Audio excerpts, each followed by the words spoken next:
જાના પડા તો અહીંયાથી જોઈન તો કરી દે.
Hello, sir. We may now start the session.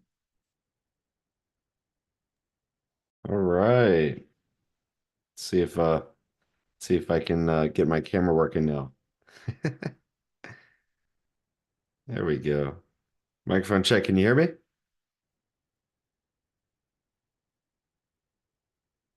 So, hello all. I am Aditya Vashish. Welcome you all to the Teleidoscope segment of Footprints 24.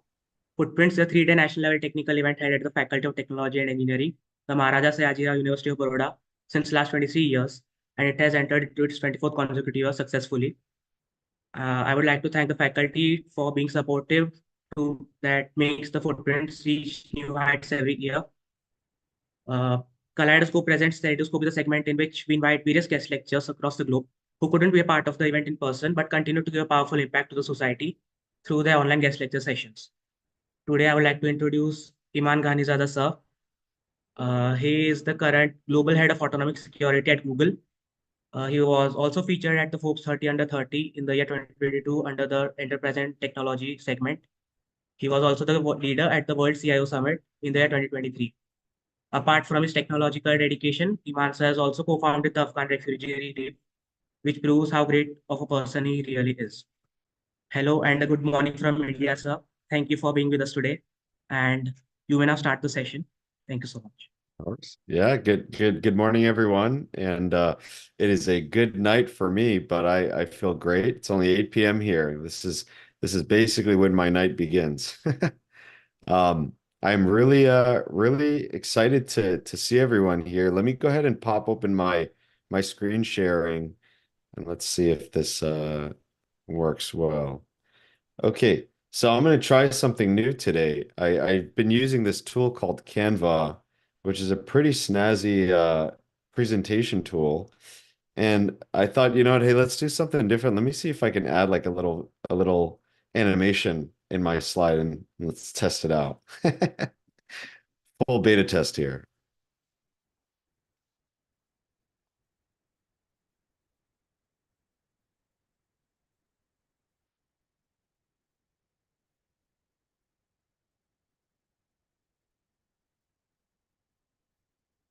All right. All right. Anyways, it seemed to work okay. Um, I hope I made some of you sick with that visual because that visual was just like it was like the Matrix, but it was kind of it gave me a headache earlier. I figured I would test the waters here. So folks, first off, it's so great to see everyone here and thank you for joining this session. I'm going to tell you a little bit about me. And maybe we're going to spend a lot of time talking about you. So, what I really want to get out of this session is I want everyone to be able to leave here feeling like they've got something that they can go take and apply in their personal lives, in their careers. That hopefully, even if one piece of advice can help you become better in any facet of your life, I think that'll be a success story personally for me. But just by way of name, my name is Iman Ghanizada. Uh, I created this solution at Google. It's called Autonomic Security Operations. And basically what it is a framework for security operations teams to modernize their people, process, and all of the technology capabilities that they use in a security operations structure. Um, the reason why this was so important for Google security was because there's not too many companies out there that can compete with this full entire function of security operations. It is the top spend for a lot of customers, but it's also one of the most operationally intensive parts of a security team. And a lot of them don't think like software engineers. So we took a lot of the, classic approaches to modern software engineering, agile methodology, some of these sort of engineering work that Google does internally, and we developed a framework that we go and package with our tools and our capabilities and work with clients all over the world. We've, done deals in I think over 15, 20 countries. And that is my day job. Now, outside of work, I do a couple of fun stuff just for fun. First is work and everything aside, I love to spend a lot of my time just sort of pondering about the world and about technology and about thinking about my roots and my upbringing and how all of these things have impacted the way I look at the world. Because I think there's been a lot of influence in my career from sort of my own personal history that has helped shape the way that I approach my work. So I'll tell you a little bit about this stuff. Um, I sit on the board at Virginia Tech, which is one of the universities here in Virginia.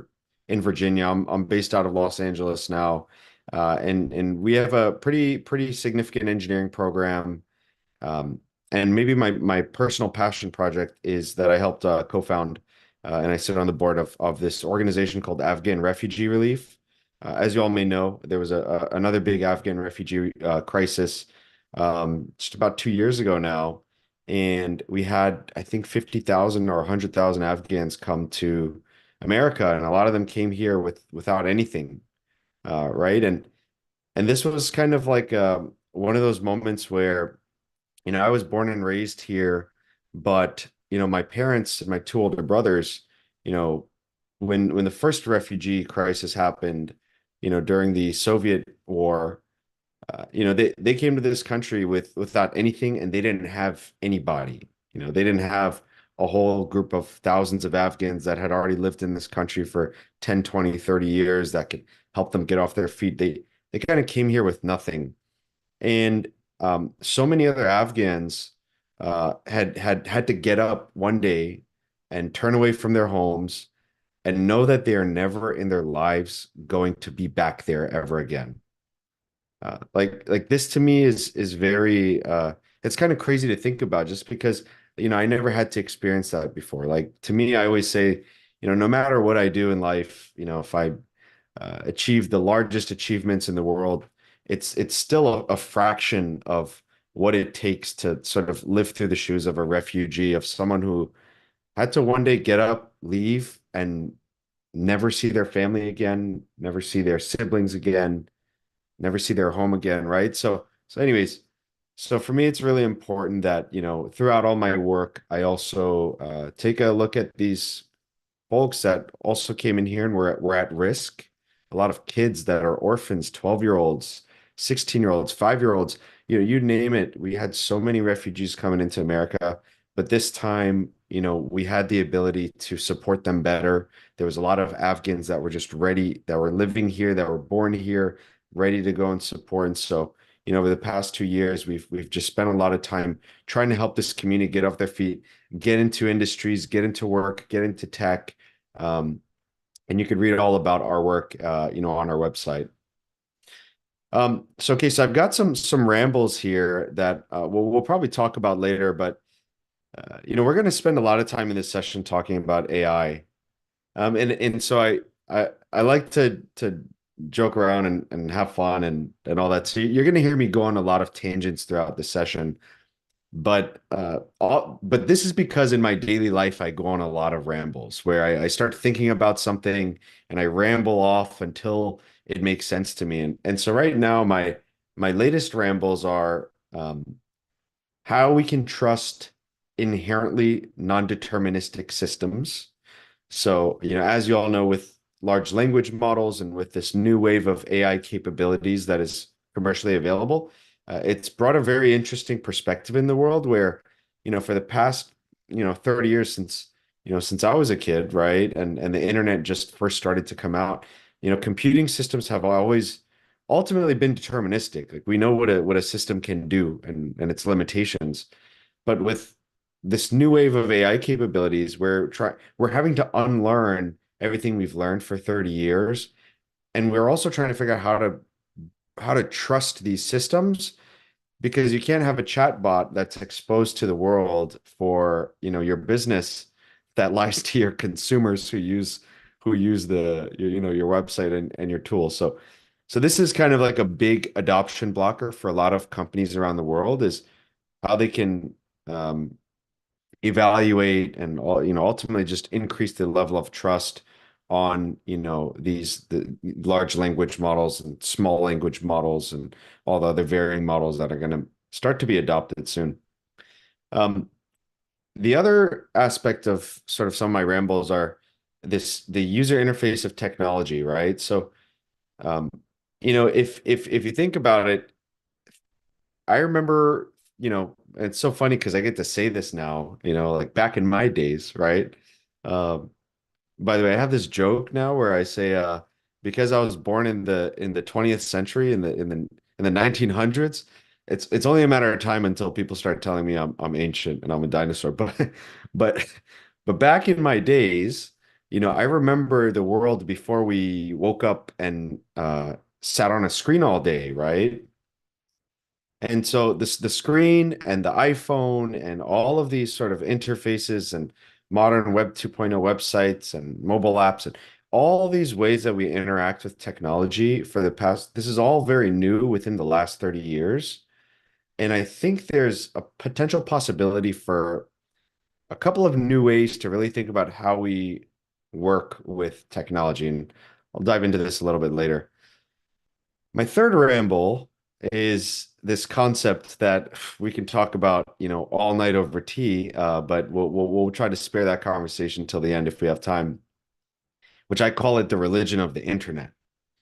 And I call this the religion of the internet because, when before the internet and before, the modern day and, humans started to the systems that defined morality for humans was largely guided by religion. What's good, what's bad, what's good behavior and what's bad behavior.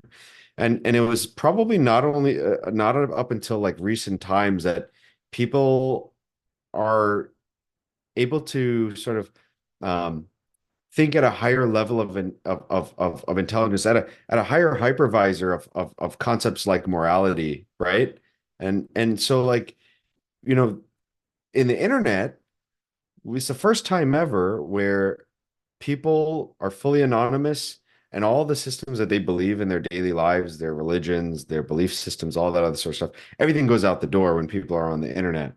And so while we're coming into these times where, children and if you all have nieces and nephews, they're probably crying for their iPhone or iPad all the time. These people are born and will pass away on the internet.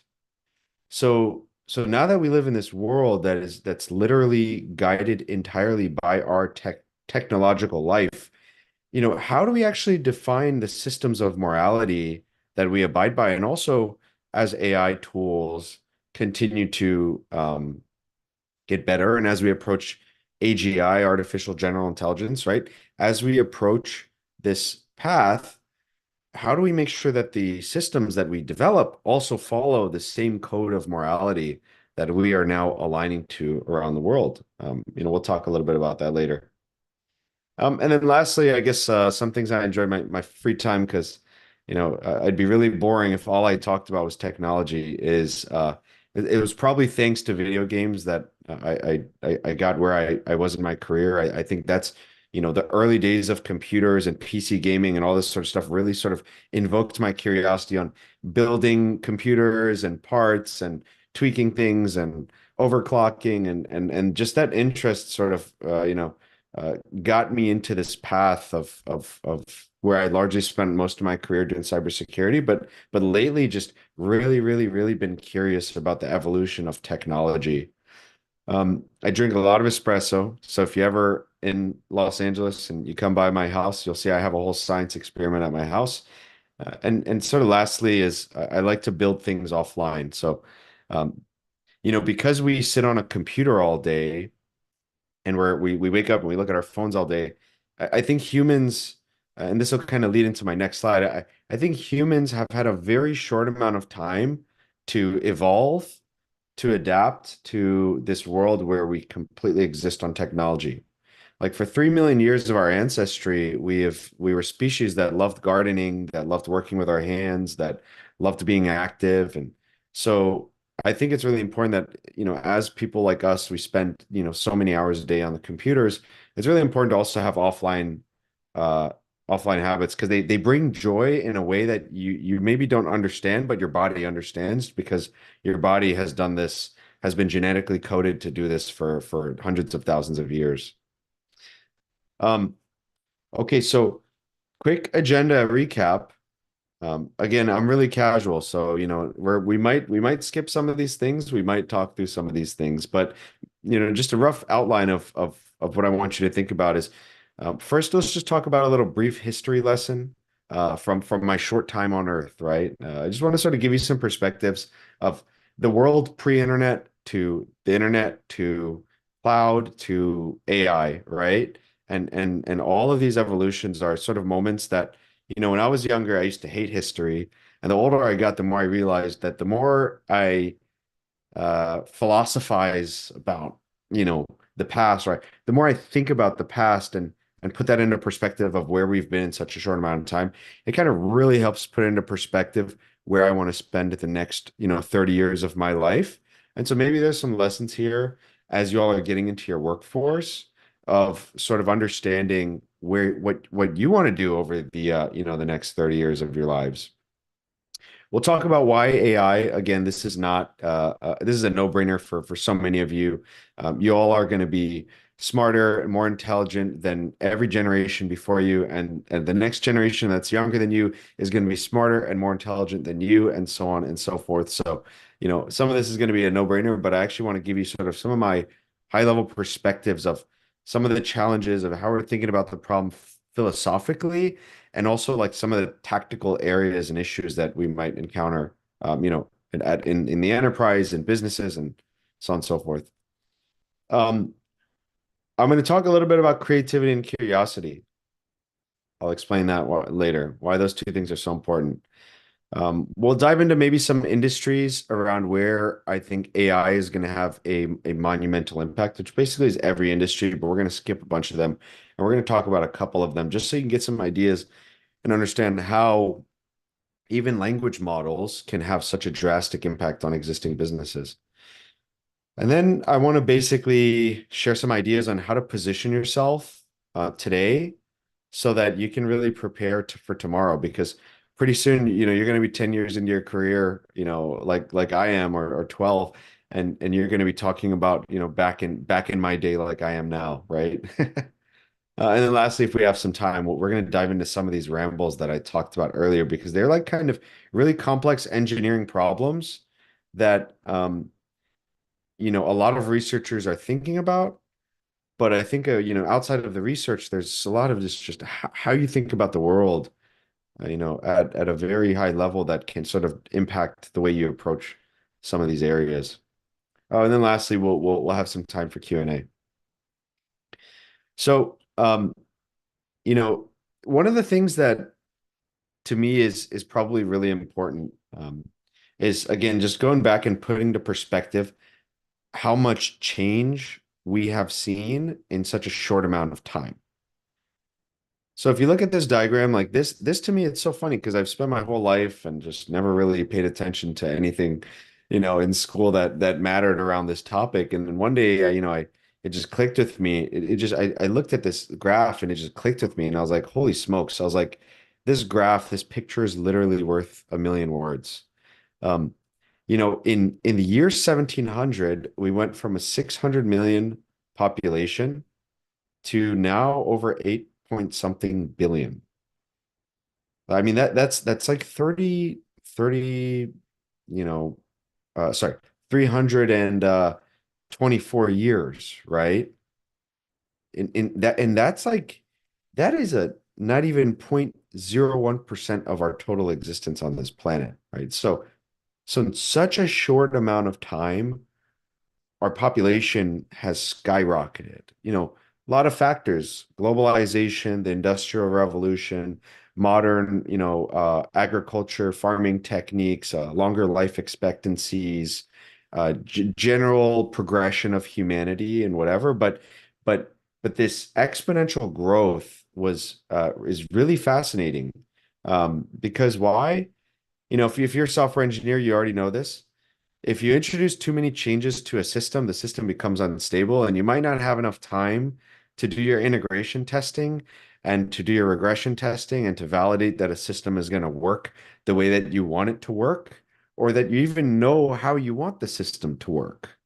And so, this world that we're in has so much change happening in 300 years and in 30 years of the internet. And now the next 10 years are going to be even exponentially more change. So this is the chaos that we have to thrive in, right? But we as a species are still trying to figure out how to adapt to all this rapid change.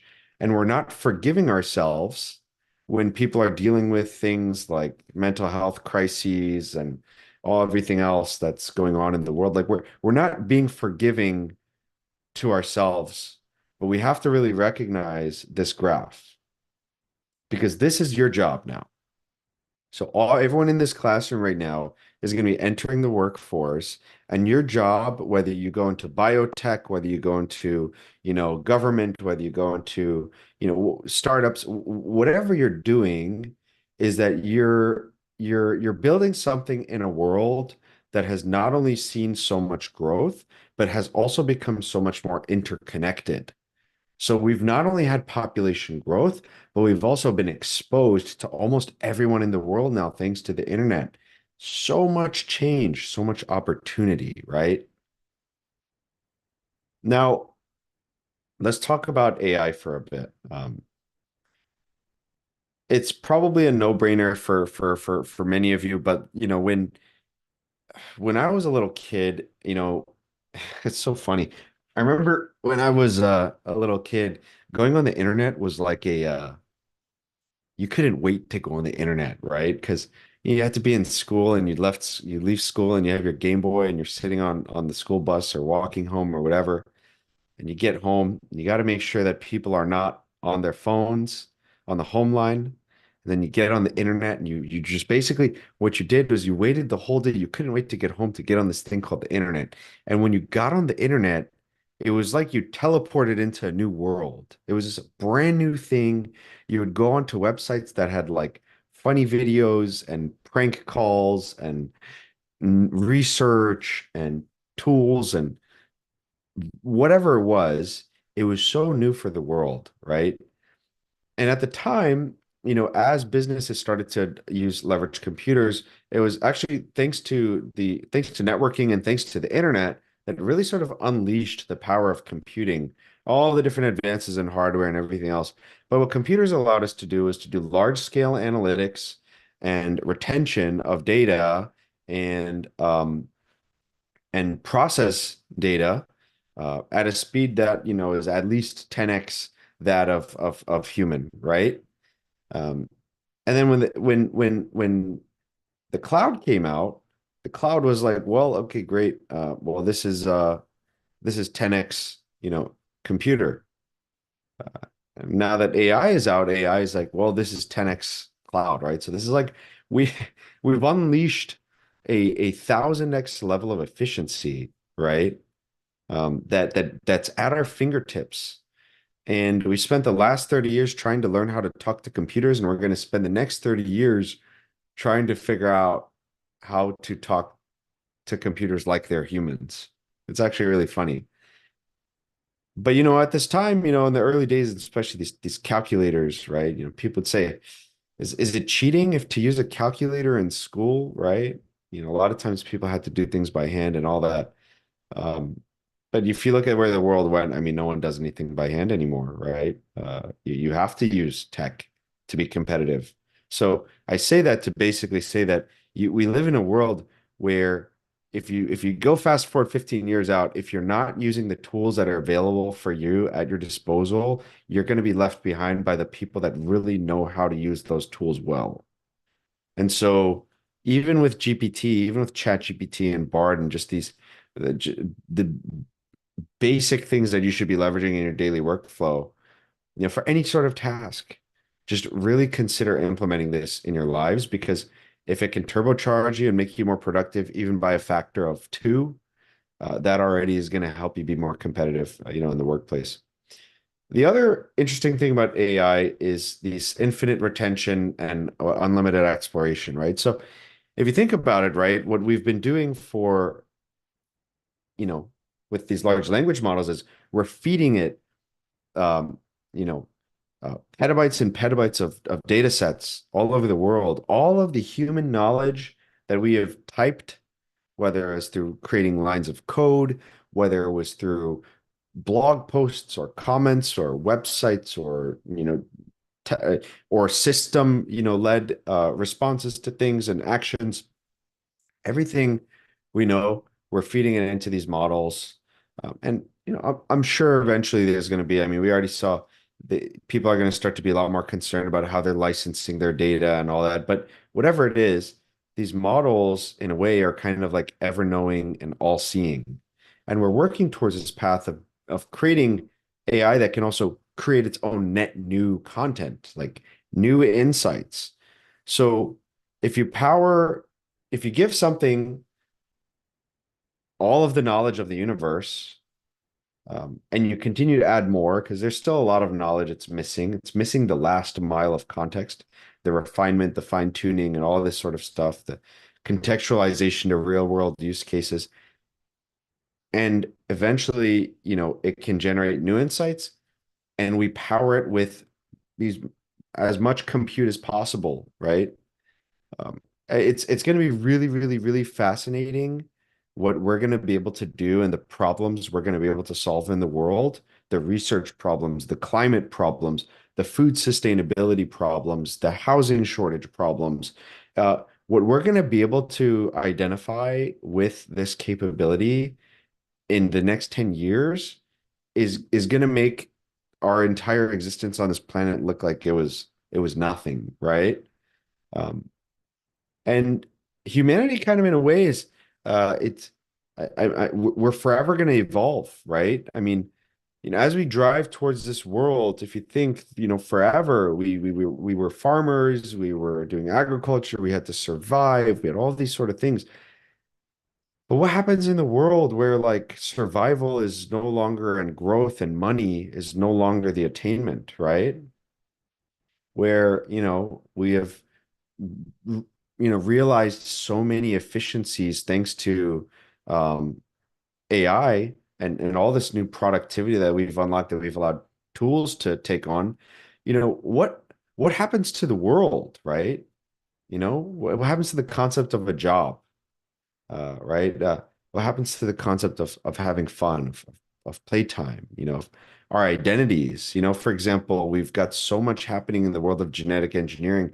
We've already taken bananas and apples and fruits and vegetables and completely altered their DNA and their identities. It's only going to be a matter of time until we figure out how to modify human genetics, which we already are with devices like the CRISPR and so on and so forth, right? So this kind of takes us to this one place of, you know, if you put yourself out 30 years out or 50 years out, and you can predict kind of where we're going because how much change and growth and iteration and how much we've unleashed the capabilities of technology.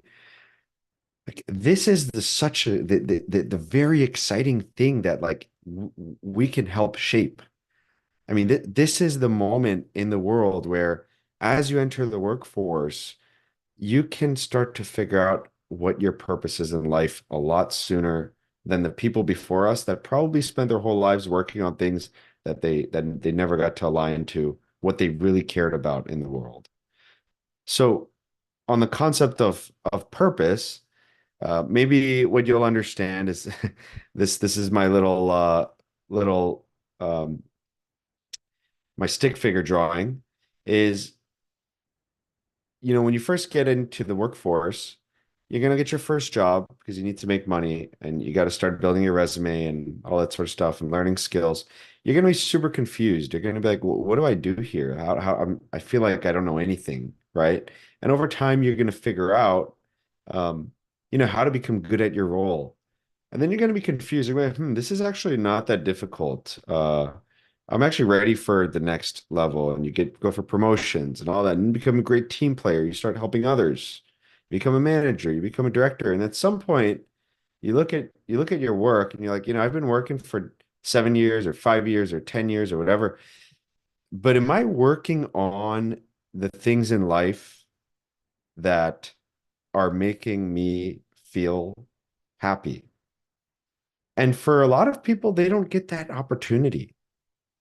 But the beauty of what's ahead of us right now is that we can realize that opportunity way sooner than anyone else. So eventually, at some point, if you do cross this boundary, you go back to how do I get working on the thing that I really love doing? I really care about you know, food sustainability because, I grew up in a household where we had to live off of, minimal amounts of food and you know, this is a problem that I want to have an impact on. It's going to help a lot of people live better lives, right? So then you're going to start to align your career to your purpose, right? And so I call this like the eclipse of your life, okay? So in your life, you have a couple things. You have your interests and you have your profession. And at first, these things are not connected, okay? At first, your interests, they may be, I love playing video games. I love drinking coffee, right? I, like I love spending time with my family. I love, I try to I do a little bit of DJing now. So like I have these interests, right? And I like building things. But then it's like, do I want to work for a video game company or build a video game company? Absolutely not, right? But do I want to do work in the coffee and in coffee industry? Maybe not right now, maybe eventually later on in life. What other interests do I value, right? So like for me, I value things that can help drive humanity to a more sustainable path. Like working on innovations that can help drive humanity forward, making data more accessible, making knowledge sharing more accessible, helping get everyone up, right? So you find these areas that of your interests, and in the beginning of you're working in a profession that has nothing to do with it.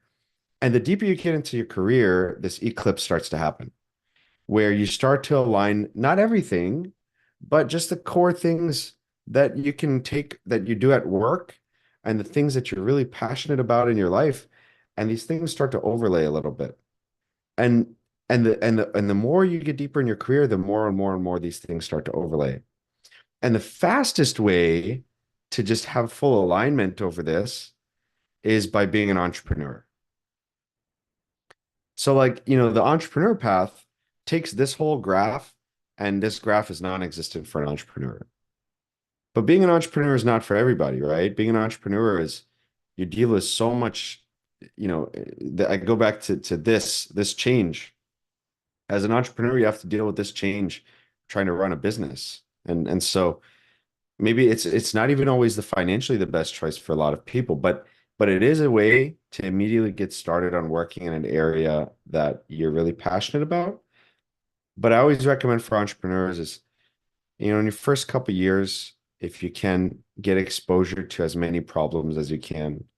Don't spend 10 years working at a company unless you want to be a director or a VP at that company.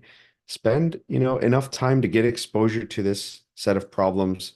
Go to another place, start working on other problems, get more money, go to another place, start working on, build your network and your social capital.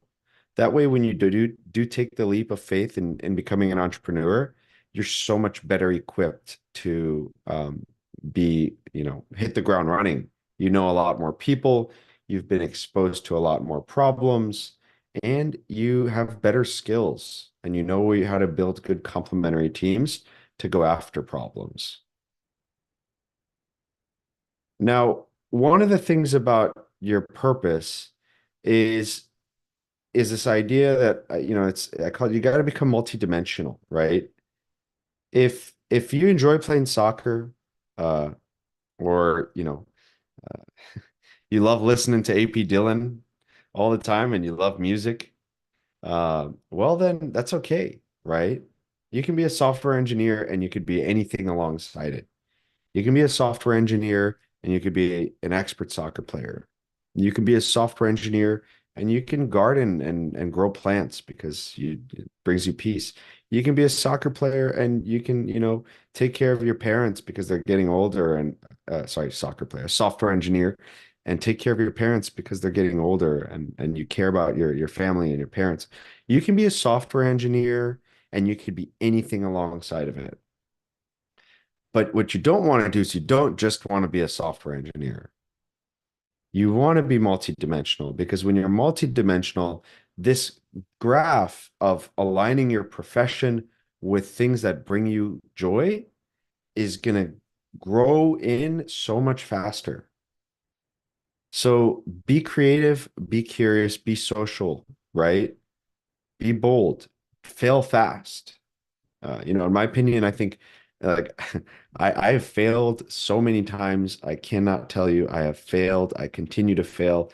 The day that I stop failing is probably going to be never, because to me, failure means you're trying to push the boundaries of what you're capable of. So be willing to take on the hardest bit of work or the most daunting thing and not be good at it, and make that phone call or cold ping that person and get rejected on LinkedIn, whatever it may be open to failure, because it's going to help you ramp up the skills you need to become better. I'll give you a good example of this. Uh, when I was younger, I used to get a lot of certifications. I think, over 15 certifications, CISSP, AWS, GCP, you name it, I got it. And I started getting certs when I was like 16 or 18 or something.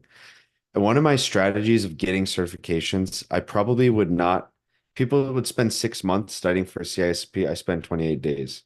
Why? Because I'd rather fail it than go and take it again 2 weeks later, because I know what it's going to ask me, than than just try to over prepare.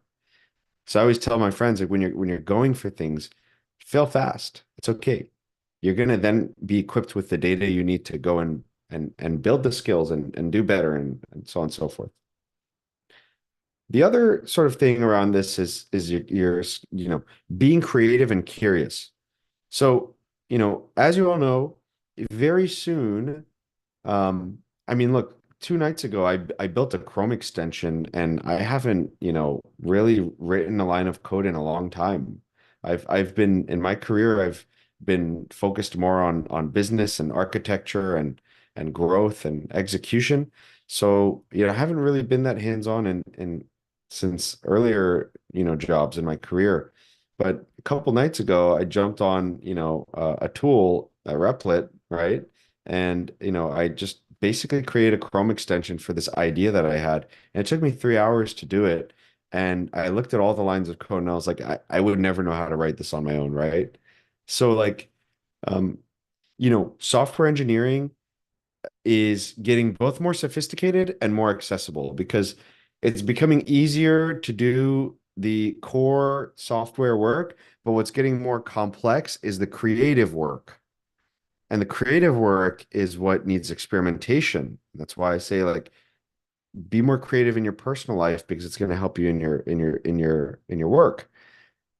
We have tools like that are going to be able to write most lines of code that we need to write. So maybe it's not necessarily the writing the code piece that's going to be difficult, but it's going to be, you know, managing the tools that actually write the code, running the assistants that you have plugged into your environment, solving some of these societal problems that require a lot of complex engineering, solving this issue around large language model evaluations and some of these other things, right? So maybe the scope of the problems are going to get a lot harder, so you're going to have to be a better engineer, but the general tasks are going to get really easy. So you have to think about creativity seriously. I mean, even if you look at prompt engineering, for example, right? I'm sure many of you have already started using ChatGPT, right? Well, prompt engineering is kind of very familiar, right? If you go to Google search today and you say, um, what is the best microphone, you know, uh, for podcasting? You depend on Google search. You, of course, the reliable search results. You do some research. You waste your time. But then you say, what is the best microphone? And then you put Reddit at the end of it. Why? Because you know that Reddit is going to have a very specific, highly nuanced opinion that people have upvoted to give you this result. So you know you're going to get a better answer when you put Reddit at the end of your search results. This is basically prompt engineering, in the old days. Now, today, multiply that by an exponent of how complex our prompts can get. because these systems have infinite knowledge now, or we're getting towards this place of infinite knowledge, um, we have to know how to be very creative in how we ask it to extract data from its complex web of neural networks to pull the exact and the right piece of context and align it the exact way we want to see it. And so prompt engineering is really interesting. Like definitely go watch some YouTube videos on this because this is the difference between writing, maybe even writing simple code versus like designing a system to be a lot better than what you had thought, right? Now, I want to do a little heat check on the time because I know we got started a little later. So maybe it would be nice if we can just get a readout on how much time we have before Q&A. So we have 20 minutes left from now. Total or before Q&A? No, it will be before Q&A. Okay, perfect. Okay, so we got a lot of time then. All right, so all right, in this next segment, so just to kind of summarize, the beginning of this whole thing, what I really want you all to think about is technology changes super fast. We Our lives are really short in the grand scheme of things, right? We 18 years of our lives, we're becoming an adult. From the age of 18 to 22, we're going to university. Um, from the age of 22 till 25 to or 28 or 20, you're single and you're working on getting married, whatever it may be in your country and region and everything else, right? In America, some states, the average age is higher and lower in others, right? You know, and then after you're married, we have kids. Then after we have kids, then we have a family and everything else. And then eventually we retire. And then eventually, we say bye-bye, right? So if you think about that time of window of like when we have active throughput, when we have the highest potential throughput in terms of innovation and creating things and being bold and like building, right? It's really, it's not that much time, right? It's actually a very short amount of time in our lives, and we have to juggle that with living, with having fun, with going on vacations, with taking care of the people around us and our elderly and our kids and our nieces, nephews, and contributing to society and all that. We have a very short, finite amount of time. And so the one thing I want you to think about, most importantly, before I get into this next segment of the different industries, is go home tonight and go think about everything that you've learned throughout this conference and think about what you love doing and what you want to contribute to the world. One person's contributions, even if it's just that they have, they take care of their parents or they plant some trees or whatever, one single person's contributions, you multiply that by 8 billion. If all of us are even, let's just say, looking at integers as, 0, 1, 2, 3, 4, 5, and negative 1, 2, 3, 4, 5. If all of humanity is above zero, then we are sort of at a net positive in terms of progression and contributions to the future, right? So everyone needs to consider like what they're, aside from your personal needs, what are those things that you really, really care about that you want to leave this planet with? And you can do some really, really, really fascinating stuff in your careers. Okay, so what I'm going to do is I'm going to talk about a couple of different industries that it's funny because now I basically can tell you every single industry is going to be impacted by AI. So first, let's just say this. At the point of when large language models came out, before that, it's not like this has necessarily been anything new. Google created Google created the transformer model, many years ago, but the internet was the same thing. They say the internet was born in 1983, but really it was, AOL and Net Zero in America that brought AOL to the masses, right? And so, when language models came out, it hasn't even been a year, and suddenly we have multimodal AI now. We have models that can generate images, text, interpret data and PDFs and images, and create all sorts of different forms of content, speech. Like, I don't know if any of you, I took ChatGPT, and my mom, she's so funny. She writes a lot of poetry in Farsi, and you know how hard it is to go to Google Translate and translate a Farsi poem at like her level. She like there's words she says that I don't even understand what they even mean, you know? It's like the highest level of comprehension, and Google's translation model is not good enough to articulate this stuff, right?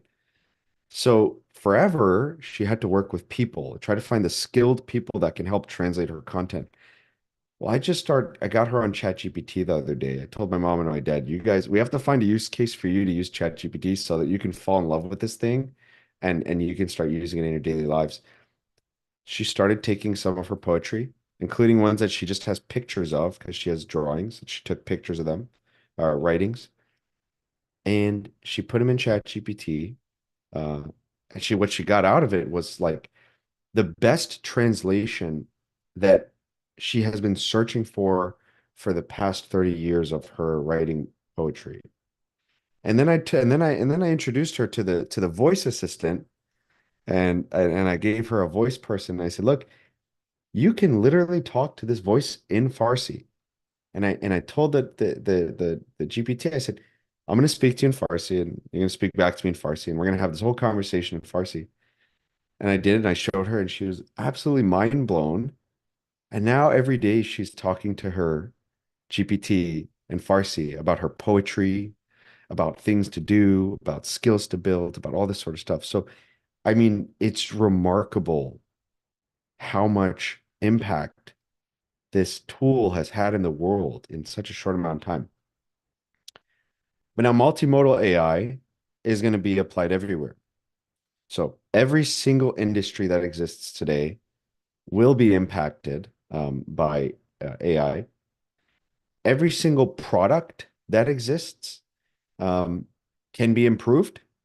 For example, if you take, a language model, you bring it into any major product area, you're basically saying, rather than everything, you're basically saying that I can go take a look at any legacy business, and if I find a way to interpret, analyze, and process information with the language model that can understand things way better than me hard coding rules and logic and everything else, then you can probably say that almost every industry alone can be impacted, or every product. And every process can be redefined now as well. So, so like what I'm saying is that in your jobs as you enter the workforce, right now, a lot of employers, a lot of enterprises, businesses, people are still at ground zero. They're trying to figure out how they can use AI in a way where it's more deterministic. Like I said in the beginning, it's inherently non-deterministic. But a lot of businesses need assurance. They need to know that the chatbot's not going to go and lie to people and say that it can do everything in the world when it can't, right? We're solving that problem right now, but if you go to any business in the world and you say, how can I bring, uh, language, speech, small, large models, whatever it may be, you can find an area of efficiency or an opportunity almost everywhere. I mean, just think about like all of they call this the digital transformation, right? Like, before the internet, people built all their businesses on, analog and mechanical workloads and everything else, pen and paper and all that. Everyone started to migrate to computers and now the cloud and this big, massive thing called the digital transformation. There's still a lot of industries that run on floppy disks and, old school mainframe computing and all that sort of stuff. But now even with these models, we get to kind of go back to those, even the most difficult businesses to modernize. And I can guarantee you that no one is going to know a very old school 1970s coding language better than, GPT is. Because the person who remembers the 1970s coding language is probably forgetting a lot of things by now. So anyways, there is AI to me is what I call it. It's synonymous as the internet. The internet was the way that we took a bunch of these hyper a bunch of these computers and we connected them and we allowed them to leverage each other and communicate to each other and allow that information sharing created this world that we live in today, right? And this is the beauty and the power of the internet. But now with AI usable and accessible, to me it's synonymous to what the internet was in the 90s, right? I mean, we're going now and saying, okay, great. It's great that you did this whole thing called internetworking, right? But now we've got this thing called uh, an assistant that can interpret and analyze all of the things that you have internet worked in a way that I no longer need to understand the old fundamental areas of how the internet was built. Now I can just start to interact with these assistants. And you're going to see every company today, big areas of innovation are going to be when people start to adopt assistants and everything. Why go to Google search and, or whatever search and spend your whole life researching a topic when I can just ask an assistant to go and figure this out for me, gather the most relevant insights I need for this problem, and just sort it and provide it for me. Save me the 20 hours or 40 hours of research and give me the most relevant things and help me apply it to this problem I'm working on solving, right? We're kind of reducing the amount of time it needs to do tasks in a way that is just I kind of wish I was born now and not 3 decades ago, so that I can see what the world is going to be like in 30 more years. Um, if you look at everything, a couple of big areas, actually, before even getting into biotech and healthcare, software and hardware are this is kind of interesting. Traditional jobs obviously are always going to exist. That not every market's going to have access to the latest tooling and technology and all that. If it wasn't for the cell phone, the cost of things in the beginning when it comes out is high. Over time, as adoption increases, as innovation increases, the cost of things go lower, so then distribution can become wider. So for example, in Afghanistan and I'm sure in some rural parts of India and stuff, cell phones did not get to these areas for a long time because the cost, distribution, getting it out there, the towers, the service, everything.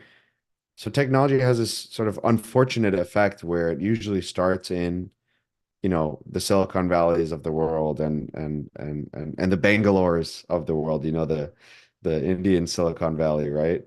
Um, and then it starts to work its way out there. Um, but two sort of things are kind of fundamental right now. Hardware is going to continue to be a massive area of opportunity for people to get into. Hardware engineering, creating new forms of instrumentation to identify data signals at an area that we historically have never been able to access, robotics, these sort of things. Hardware is going to be is always going to be a massive, massive space. You already know all these tools are powered by GPUs, and eventually we're going to have all these constraints on the way that we have designed our chips and the amount of silicon that exists in the world and all of the different materials. So material science, hardware engineering, these are really interesting areas. But software is going to be an overlay to every single industry. So even if you look at biotech and healthcare, what's happening right now? Um, there's a lot, right? We now have uh, you know genetic makeup and all these other bio health signals that we've converted into data. So we've created instrumentation to gather all these different signals of data. We're interpreting it so that we're trying to find insights and patterns to understand humans better, right? And now with AI models, we've done, for example, at Google, I worked with a healthcare client and they built a specialized model just to do breast cancer radiology detection, outperforming doctors at a speed that's almost instant, versus, your doctor who takes 4 weeks to get to you, 6 more weeks to review your data, and then 2 months to call you, and then afterwards in America they give you a $1 million bill. So like there's an overlay that's coming to all these areas where, again, the infinite recall, this massive analytical capability, the ability to fine tune to use cases, applying that to this biotech healthcare space is becoming really interesting. We are understanding the pathologies of medicine in ways of how they impact people, where, you just go take vitamin C, that's not going to be the answer for, the future of humans. Everyone's body reacts differently to different chemicals and different vitamins and different, food and all that. So how is there ever going to be enough people and enough money to fund research in all these different areas, right? That's why this is such a big industry, is because people need money to pay for people and to invest in tools and the hardware that needs to be designed to gather the data to do this type of R&D, right? But a lot of that is becoming a lot more accessible for people. Now, the other area is this the BCI. I personally, I'm really really fascinated by this. So, Neuralink and some of these companies that are trying to figure out how to build an interface to the brain. This is a whole new area, industry. It's massive. Because think about it, our brain, if we understand how to create the tools, the instrumentation to gather the right data. Right now, so when we look at things, for example, you can't look at everything through a microscope. Sometimes you need a CT scan or an X-ray or a different thing, right? Not everything can be captured with a microscope. And the same thing, like we have not tapped into the human body yet in a way where we're able to even understand how to capture the data within the brain. And so some of these companies that are doing that, Neuralink, they've got these big chunks of raw data now, and they're now figuring out how to fine tune and understand how to turn this data from raw unstructured data into more structured data. And now imagine one day if we can just wirelessly understand, tap into our brains and have a schema and a database that's been designed for each core component. We know what everything does in our brains. And like, what if we had right permissions over this, right? Like that's both exciting and scary to think about, that, there can be a day where I can just say, you know what, I'm feeling sad, make me happy again. Well, because we're going to understand the data so well, we're going to have the right tools and maybe eventually be able to like push push a software update or a patch. Oh my gosh, it's scary. I mean, he's already doing it with Teslas, right? Your car, you don't need to take it to the auto shop anymore. My car's parked in the driveway and suddenly it gets an over-the-air update. It's crazy. But what I was saying about this was some of this pattern recognition and all this type of stuff that might take humans a Sorry to lot interrupt longer. you, Yeah, but we do have a next guest lecture waiting for the lineup for the same segment.